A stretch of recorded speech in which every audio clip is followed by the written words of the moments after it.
सातत्यानं कास धरणारे त्यांना आता सत्तेची आठवण व्हायला लागली. मला वाटतं आता रचनात्मक कामापेक्षा नौटंकी राजकारण मोठ्या प्रमाणावर होताना दिसतंय. मेन इश्यू राहतात बाजूला, डेव्हलपमेंटचा विषय राहतो बाजूला. फक्त अशा प्रकारचं इमोशनल गोष्टी करून राजकारण करता येतंय का, हे लोकसभेच्या आलेल्या त्यांच्या दुर्दैवी यशानंतर सुरू आहे. आता मला वाटतं योगायोग बघा काय की फॅशन स्ट्रीटला जिथे फेरीवाले बसतात तिथून मोर्चाला सुरुवात आहे. मला तर वाटतं हे राजकीय फेरीवाले आहेत. म्हणजे फेरीवाला जसा इकडे बस तिकडे बस डोक्यावर काही घेऊन फिरत असतो, तशी राजकीय दुकानदार राजकीय फेरीवाले आहेत असं माझं स्पष्ट मत आहे. सत्य लोकांना सत्य समजण्यासाठी हा मोर्चा काढतात असा विरोधकांचा दावा आहे, म्हणून सत्याचा मोर्चा असं त्यांनी मोर्चाला नाव दिले. हा सत्तेसाठी व्याकुळ झालेल्या लोकांचा मोर्चा आहे. त्यामुळे सत्तेचा नाही, सत्ता गेल्यानंतर तडफड सुरू आहे.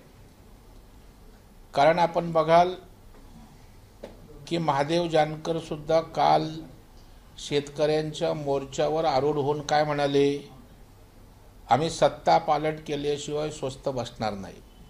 म्हणजे शेतकऱ्यांच्या मोर्चात सुद्धा सत्तेचा वास यांचा येतोय. त्याच्यामुळे सत्तेसाठी त्यांची जी तळमळ मळमळ आहे ती आता मोर्चाच्या माध्यमातून काढताना दिसत आहेत. त्याच्यामुळं सत्याचा नव्हे तर सत्तेसाठी तडफड असणाऱ्या व्याकुळ झालेल्या नेत्यांचा पक्षांचा हा मोर्चा आहे. विधानसभा निवडणुकीत जी मतचोरी झाली ती आता लोकांना कळायला हवी, यासाठी आम्ही सगळे आता एकत्र आलेलो आहोत असं म्हणणं आहे विरोधकांचं. सगळे चोर लोक एकत्र आलेले आहेत. त्यामुळं मतांची चोरी यांनी कशा कशा पद्धतीने केलेली आहे तीही आम्ही आता यथावकाश आपल्या समोर त्या ठिकाणी आणू. म्हणजे यांचे जे नेते निवडून आलेत किंवा निवडणुका लढवल्यात त्यांनी कशा प्रकारे चोऱ्या केल्या हे सुद्धा आम्ही त्यांना जशास तसं उत्तर देऊन दाखवणार आहोत. त्याच्यामुळे सौ चुहे खाके बिल्ली हचको चली तसा सत्प्रतिवर्तेचा आव यांनी आणता कामा नये. जरा आपली राजकीय कारकीर्द पार्श्वभूमी जरा वळून त्यांनी पाहावी. ठाकरे बंधू या मोर्चाला आपण जर पाहिलं ही जी सगळी मोहीम आहे ती ठाकरे बंधू दोघेजण हाताळताना पाहायला मिळत आहे. याचमुळे एक आहे ते हर्षवर्धन सपकाळ काँग्रेसचे प्रदेश अध्यक्ष आहेत, ते वारंवार अनुपस्थित राहताना पाहायला मिळतात. ते बऱ्याच वेळा उपस्थित राहतच नाहीये. म्हणजे काँग्रेस थोडीशी लांब राहण्याचा प्रयत्न करते का यापासून, कारण दोन बंधू एकत्र येतात. नाही, यांचं कसं आहे, तुझं माझं जमेना आणि तुझ्या वाचून करमेना अशी स्थिती झाली. हे भांबावलेल्या अवस्थेमध्ये महाविकास आघाडीची लोक आहेत. आता दोन बंधू त्यातले एक उद्धवजी ठाकरे साहेब हतबल आहेत. ते युतीसाठी अत्यंत उतावीळ व्याकुळ किंवा गरज म्हणून आज 20 वर्ष ज्या राज ठाकरे साहेबांची त्यांना भेट घेता येत नव्हती, त्या ठिकाणी विसंवाद होता, ते आज एकत्र येत आहेत. आम्हाला आनंद आहे, दुःख असायचं काही कारण नाही. परंतु हे दोघे एकत्र येण्याने महाविकास आघाडी विस्कळीत होते ही वस्तुस्थिती आहे. कारण आपण बघाल की प्रदेशाध्यक्ष हा त्या पक्षाचा प्रमुख असतो, त्यांनी घेतलेली भूमिका ही पक्षाची भूमिका असते. आणि त्याच्यामुळे आपण बघाल की काँग्रेसने वारंवार या ठिकाणी या संदर्भात भूमिका स्पष्ट केली. भाई जगताप यांनी त्यांच्या श्रेष्ठींकडे मांडलेली भूमिका सांगितलेली आहे आणि त्या भूमिकेचं समर्थन प्रदेशाध्यक्ष सपकाळ यांनी केलेलं आहे.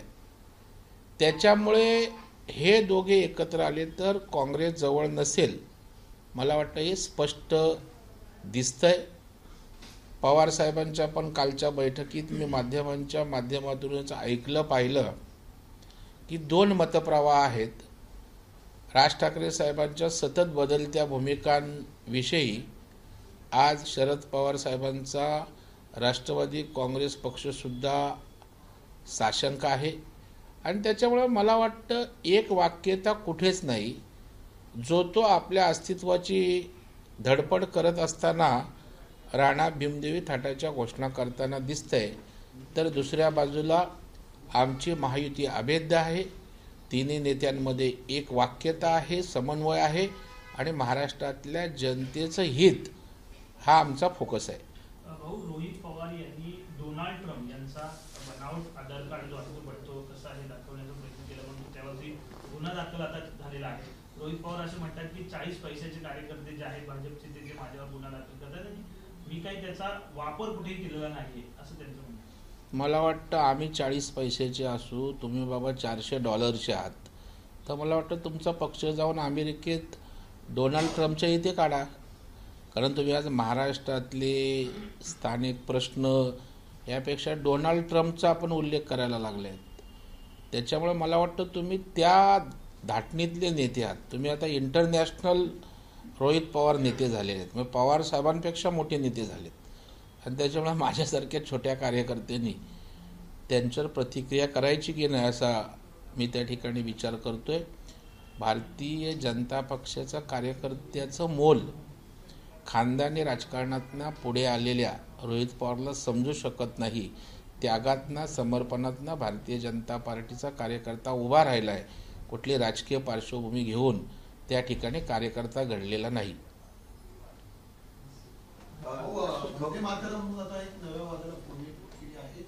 शालेय शिक्षण विभागाने असा निर्णय घेतलेला आहे की 31 ऑक्टोबर ते 7 नोव्हेंबर दरम्यान सर्व शाळांमध्ये वंदे मातरम गीत गायनं अनिवार्य केलेलं आहे. कारण 150 वर्ष पूर्ण होतात वंदे मातरमला. मात्र अबू आझमी म्हणतात तुम्ही अशा प्रकारची सक्ती करू शकत नाही. उद्या आम्ही जर तुम्हाला कुराण बोलायला सांगितलं तुम्ही म्हणाल. मला वाटतं वंदे मातरम बोलण्या जर कोणी वाचा फोडली असेल तर त्यांचं थोबाड फोडलं पाहिजे. या देशामध्ये राहून वंदे मातरमच्या विषयीच जर कोणी आक्षेप आणि प्रश्न उपस्थित करणार असतील तर त्यांचं थोबाड रंगवलं पाहिजे असं माझं स्पष्ट मत आहे. राष्ट्रगीत असेल, आपल्या देशाची अभिमान गीतं असतील, ती जर त्या ठिकाणी बोलायला जर सरकार पुढं येत असेल, शासकीय काही व्यवस्था करत असेल, त्या व्यवस्थेला जर कुराणाशी जोडणार असाल तर मला वाटतं अबू आझमीचं पुराणसुद्धा एक दिवस त्या ठिकाणी मातीत गाडावं लागेल. भाऊ, मनसे अध्यक्ष राज ठाकरे यांनी आज मेळावा बोलवलेला आहे पदाधिकाऱ्यांचा. त्यामध्ये ते काल आदित्य ठाकरे जसं प्रेझेंटेशन केलं होतं वरळीचं तसंही प्रेझेंटेशन करणार आहे राज ठाकरे. मला वाटतं एक प्रदर्शन गॅलरीज परमनंट महिनाभर बुक करावी. तिन्ही पक्षानं आळीपाळीनं त्या ठिकाणी प्रदर्शन करावं. त्यामुळं आता आपल्याकडे जहांगीर आर्ट गॅलरी आहे, असं वेगवेगळं प्रदर्शन करण्यापेक्षा एक महिनाभर प्रदर्शन ठेवावं आणि लोकांनाही बोलावावं आणि लोकांना त्या ठिकाणी मतं नोंदवायला लावे. त्यामुळं मला वाटतं लोकशाहीचा आणि मतदान प्रक्रियेचा पोरखेळ सध्या हे करतायत आणि राहुल गांधीचे आणि काँग्रेसचे 100% पायीक झाल्याचं दिसतंय. कारण आपण बघा संजय राऊत काय म्हणाले, आम्हाला राहुल गांधींना पंतप्रधान करायचं आहे. याचा अर्थ काँग्रेसच्या वळचणीला तुम्ही पूर्णपणे आहात हे सिद्ध झालं. ज्या वेळेला वरळीला आदित्य ठाकरेंनी प्रदर्शन केलं ते राहुल गांधीच्या धर्तीवर राहुल गांधीजींनी केलं, तेच आज त्या ठिकाणी आदित्य ठाकरेंनी केलं. मला वाटतं राज ठाकरे साहेब आता तेच करतायत का की आणखी काही वेगळं करतायत, उद्याचं पाहिल्यानंतर आपण प्रतिक्रिया आणखी तपशीलवार देऊ. मुंबई क्रिकेट असोसिएशनची निवडणूक होत आहे, त्यामध्ये फडणवीस आणि शरद पवार युती होत आहे. एकंदरीतच कसं बघताय याकडे? नाही, मला अजून माहीत नाही युती होते की नाही. आपल्याला कल्पना असेल, परंतु स्पोर्ट्स असेल, कल्चरल ॲक्टिव्हिटीज असतील किंवा सामाजिक काही क्षेत्र असतील तर राजकारणाच्या पलीकडे जाऊन या महाराष्ट्रामध्ये एकत्रित येऊन त्या खेळाला वैभव प्राप्त करून देत असतो. पवारसाहेब एक मोठे नेते आहेत, देवेंद्रजी राज्याचे मुख्यमंत्री आहेत आणि जर अशा प्रकारे खेळासाठी काही होत असेल तर त्याच्यामध्ये काही गैर असायचं कारण नाही. दोघंही खेळाला महत्त्व देणारे नेते आहेत आणि खेळाडूंच्या आणि त्या सगळ्या गोष्टींचा विचार करून जर एकत्र आले आनंद आहे. यापूर्वी अनेकदा MCAच्या निवडणुका त्या ठिकाणी एकत्रित झालेल्या आहेत. सर, एक शेवटचा प्रश्न व्हीव्हीपॅटच्या संदर्भातला आहे, ज्याकडून सध्या विरोधी पक्ष गदारोळ माजवतोय. याच्या स्थानिक स्वराज्य संस्थांच्या निवडणुकांमध्ये सुद्धा व्हीव्हीपॅट नसणार आहे, त्यामुळे कुठेतरी त्यांना पुन्हा एकदा संशय आहे की व्हीव्हीपॅट नाही म्हणजेच अशाच प्रकारची जशी विधानसभेची निवडणूक मॅनेज झाली असा त्यांचा आरोप आहे, तसंच स्थानिक स्वराज्य संस्थांच्या निवडणुका सुद्धा होऊ शकतात. नाही, मला वाटतं गदारोळ करायला काय फार अक्कल लागत नाही. कोणी गदारोळ करू शकतो आणि विरोधी पक्ष तर त्याचं कामच गदारोळ करणं आहे. मला वाटतं वेगवेगळ्या प्लॅटफॉर्मवर गदारोळ करण्यापेक्षा त्याने एक व्यापक अशा प्रकारचं चर्चासत्र घ्यावं. निवडणूक आयोगाचा प्रतिनिधी, आम्ही सत्तेतल्या पक्षाचा प्रतिनिधी आणि आपलं जे म्हणणं आहे आमनेसामने करून टाका ना. लोकांना त्या ठिकाणी खोटं सतत बोलून त्या ठिकाणी बिंबवण्याचा जो प्रयत्न करताय तो आता महाराष्ट्रात यशस्वी होणार नाही. लोकसभेला संविधान बदलणार असं खोटं नेरेटिव्ह सेट केलं, तिथपासून यांचा आत्मविश्वास फाजील आत्मविश्वास वाढला. आणि मग जेव्हा विधानसभेला नीटपणे ह्या सगळ्या गोष्टीचा पर्दाफाश त्या ठिकाणी आम्ही केला, त्यावेळेला आपण बघाल लोकांना वस्तुस्थिती समजली, आम्ही सांगितली. आता यांचा हा पर्दाफाश सुद्धा आम्ही त्या ठिकाणी करणार आहोत. उद्या त्यांनी जे दाखवलंय त्यात खरं किती खोटं किती, त्याच्या मागची तुमची लोकशाहीची भावना आहे की ठोकशाहीच्या मार्गानं प्रेशर करण्याची भूमिका आहे, हे सुद्धा आम्ही लोकांच्या समोर आणू. आणि जसा विधानसभेला सफाया झाला त्यापेक्षा वाईट पद्धतीनं महाविकास आघाडीचा स्थानिक स्वराज्य संस्थांच्या निवडणुकीत सफाया होईल असं चित्र दिसतंय. नाही, मला तो विश्वास आहे. शेवटचा प्रश्न, लाडकी बहीण योजना मागाशी शेवटचा आता हा शेवटून दुसरा. लाडकी बहीण योजनेच्या प्राध्यापक भरतीच्या प्रक्रियेला मान्यता दिलेली आहे मुख्यमंत्र्यांनी, परंतु वित्त विभागाने त्यामध्ये खोडा घातलेला आहे असं स्वतः चंद्रकांत पाटील यांनी. नाही, मला त्याची कल्पना नाही. मी काही शासनाचा भाग नाही. अजितदादा अर्थमंत्री आहेत, चंद्रकांतदादा शिक्षण मंत्री आहेत. शासन स्तरावर असं काही विसंवाद असेल तर मला वाटतं माननीय मुख्यमंत्री सक्षम आहेत. दोन्ही मंत्र्यांशी बोलून त्या ठिकाणी योग्य ती भूमिका सरकार म्हणून घेतील. भाजपमध्ये मोठ्या प्रमाणात इन्कमिंग सुरू आहे आणि आता शिंदे गट असेल किंवा अजित पवार असेल यांच्या पक्षातून सुद्धा जे माजी आमदार आहेत, महत्वाचे पदाधिकारी आहेत, त्यांनी कालही भाजपमध्ये प्रवेश केलेला आहे. त्यावरती ऑपरेशन लोटसची चर्चा आता सुरू झालेली आहे. शिवसेनेच्या गोटामध्ये जी काल एक बैठक झाली, त्यांचं म्हणणं होतं की भाजप आता मित्र पक्षांमध्येच ऑपरेशन लोटस राबवते. नाही, मला वाटतं आता तुम्ही त्या गोटात शिरलेला आहात, त्याच्यामुळं गोठात काय झालं याची मला कल्पना नाही. मला एवढं नक्की माहीत आहे की कितीही एकमेकांच्या पक्षात गेले तरी आमचा समन्वय उत्तम आहे.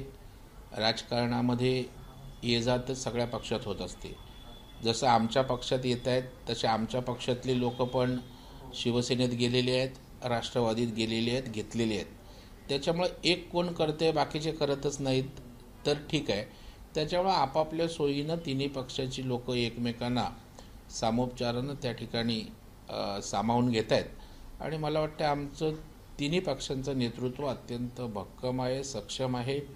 त्यामुळे देवेंद्रजींच्या नेतृत्वाखाली एकनाथ शिंदे साहेब आणि अजितदादा हे एकत्रित जो काही निर्णय घेतील तो निर्णय मला वाटतं पाळणारा अशा प्रकारचा कार्यकर्ता वर्ग, स्थानिक नेता वर्ग तिन्ही पक्षात आहे, यात मला अजिबात शंका नाही. त्याच्यामुळं कुणीही किती वावड्या उठवल्या तरी महायुती अभेद्य आहे, अभेद्य राहील. पण रवींद्र धंगेकर बोलतात की शिवसेना ही लढणारी आहे, असे ताकदीचे लोक शिवसेनेला लागत नाही, आमच्याकडे ताकदीचे कार्यकर्ते आहेत. मग काय रडणारी लोक लागतात का? शिवसेनेचा बाणाच हा लढवई आहे, लढणाऱ्या लोकांचा आहे. म्हणजे मेन शिवसेनेचा आत्माच काढून जर दंगेकर घेणार असतील तर दंगेकर शिवसेना वाढवायला आलेत की बुडवायला आलेत याचा पण विचार करावा लागेल.